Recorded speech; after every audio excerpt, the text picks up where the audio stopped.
Ewan ko lang kung familiar po sa inyo ang talata na nandito or itong sulat ni Judas. Kasi ako po, nalaman ko lang na may sulat pala mula kay Judas nung nagbasa na ako ng Bible. Kaya sana po ay alam nyo rin po ito at naririnig nyo ito sa mga mangangaral, no?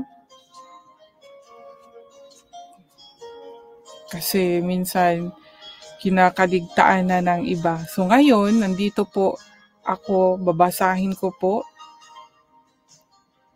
na sana po sa pamagitan ng aking pagbasa ay meron po kayong maunawaan. Hopefully, the Holy Spirit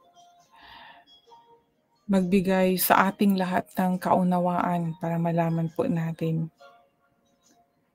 Lalo na at inulit na naman ni Judas ang tungkol po sa mga huwad at sinungaling na guro.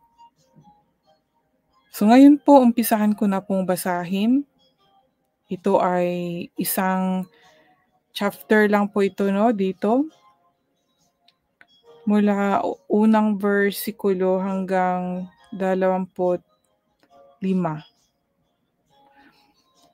Mula kay Judas na alipin ni Hesukristo at kapatid ni Santiago. Mahal kong mga pinili ng Diyos Ama na maging Kanya, na minamahal niya at iniingatan ni Hesukristo. Suma sa inyo nawa ang higit pang awa, kapayapaan at pag-ibig mula sa Diyos.